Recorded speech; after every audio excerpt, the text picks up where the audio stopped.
ایک بہت مشہور اسلامی روایت ہے جس میں پیغمبر اسلام کے جہنم کے ایک لرزہ خیز مشاہدے کا ذکر کیا ہے۔ کہا جاتا ہے کہ انہوں نے وہاں 10 قسم کی عورتوں کو اپنے گناہوں کی وجہ سے خوفناک سزائیں بھگتتے دیکھا۔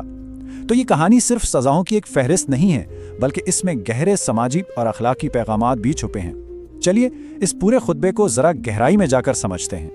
کہانی کی شروعات ہوتی ہے ایک بہت ہی چونکا دینے والے جملے سے جو پیغمبر اسلام سے منسوب ہے کہ میں نے دیکھا کہ جہنم میں رہنے والوں کی اکثریت عورتوں کی تھی۔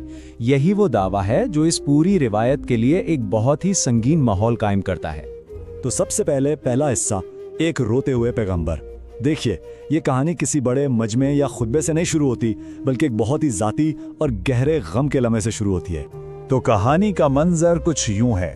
پیغمبر اسلام جنہیں عام طور پر ایک مضبوط شخصیت کے طور پر دیکھا جاتا ہے، وہ اکیلے میں رو رہے ہیں، اور ٹھیک اسی وقت وہاں ان کے داماد اور بہت قریبی ساتھی حضرت علی پہنچ جاتے ہیں، اور یہیں سے اس پورے واقعے کی بنیاد پڑتی ہے۔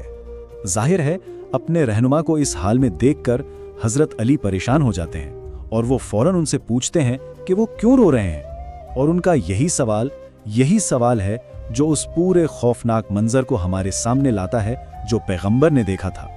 پیغمبر نے جواب میں بتایا کہ انہیں ایک روحانی تجربہ ہوا، ایک ایسا سفر جس میں وہ جہنم کے پاس سے گزرے، اور وہاں انہوں نے اپنی ہی امت کی 10 قسم کی عورتوں کو ایسے عذاب میں دیکھا جس کا تصور بھی مشکل ہے۔ بس یہی وہ منظر تھا جس نے انہیں اتنا غمگین کر دیا تھا۔ اب آتے ہیں دوسرے حصے کی طرف، پہلی 5 عورتیں۔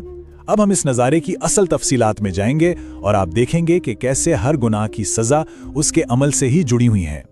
تو پہلی مثال یہ حیا اور پردے کے بارے میں ہے۔ وہ عورت جس نے اپنے بالوں کو غیر مردوں کو دکھایا تاکہ ان کی توجہ حاصل کر سکے، اس کی سزا یہ تھی کہ اسے انہی بالوں سے لٹکا دیا گیا جبکہ اس کا دماغ ہنڈیا کی طرح ابل رہا تھا۔ مطلب سزا بالکل گناہ کا آئینہ ہے۔ جس چیز کو دنیا میں دکھاوے کے لیے استعمال کیا، وہی آخرت میں عذاب کی وجہ بن گئی۔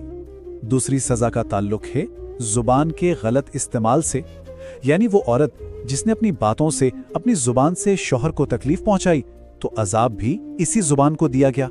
اس کی زبان لوہے کی زنجیروں سے کھینچی جا رہی تھی اور اس کے منہ میں کھولتا ہوا پانی ڈالا جا رہا تھا۔ تیسری عورت کا گناہ تھا ازدواجی حقوق ادا نہ کرنا۔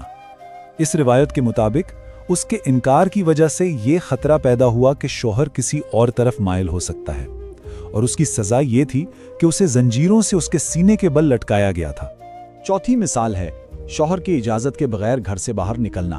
تو جن قدموں سے یہ گناہ ہوا، انہی ٹانگوں کو آگ کی زنجیروں میں جکڑ کر الٹا لٹکا دیا گیا، یہ سزا۔ اس روایت کے مطابق گھر کے دائرے اور اس میں عورت کے کردار پر بہت زور دیتی ہے۔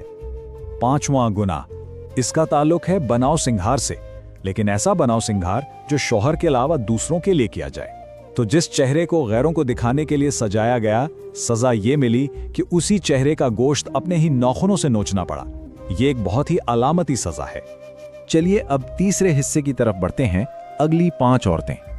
گناہوں اور سزاؤں کی یہ فہرست یہاں ختم نہیں ہوتی، بلکہ اب ہم کچھ اور بھی سنگین معاملات دیکھیں گے۔ چھٹا گناہ، یہ خاندانی نسب میں دھوکہ دہی کا ہے، جسے ایک بہت ہی بڑا جرم مانا گیا ہے، یعنی ناجائز بچے کو اپنے شوہر کا بتا دینا۔ اس کی سزا کیا تھی؟ اسے اندھا، بہرا اور گونگا کر دیا گیا تھا، اور دماغ کھوپڑی سے پگھل کر بہہ رہا تھا۔ یہ سزا اس گناہ کی سنگینی کو ظاہر کرتی ہے۔ 7ویں عورت کا جرم تھا زنا، اور اس کی سزا بھی اتنی ہی خوفناک تھی۔ اس کے جسم کو آگ کی تلواروں سے ایسے کاٹا جا رہا تھا جیسے کپڑے کو کاٹتے ہیں۔ یہ منظر پاک دامانی کی اہمیت پر ایک بہت سخت وارننگ کے طور پر دکھایا گیا ہے۔ 8واں گناہ، یہ خود گناہ کرنے سے بھی بڑھ کر ہے، یہ دوسروں کو گمراہ کرنے کا گناہ ہے۔ یہ عورت معصوم لڑکیوں کو گناہ کے راستے پر لگاتی تھی اور ان کی کمائی سے فائدہ اٹھاتی تھی، تو اس کی سزا بھی اندرونی تباہی کی شکل میں تھی۔ اس کے منہ میں پگھلی ہوئی آگ ڈالی جا رہی تھی اور اسے اپنے ہی پگھلے ہوئے اعضاء کھانے پر مجبور کیا جا رہا تھا۔ 9واں گناہ، سماج کو توڑنا۔ وہ عورت جو غیبت اور جھوٹ کے ذریعے خاندانوں میں نفرت اور لڑائی پیدا کرتی تھی، اس سے اس کی انسانی شناخت ہی چھین لی گئی۔ اسے سور کا سر اور گدھے کا جسم دے دیا گیا، اور وہ ہزاروں سزائیں بھگت رہی تھی۔ یہ سزا ایک طرح سے یہ بتا رہی ہے کہ اس کے کام انسانیت کے دائرے سے ہی باہر تھے۔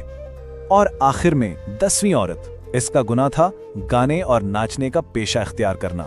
اس کی سزا بھی بہت علامتی تھی، اسے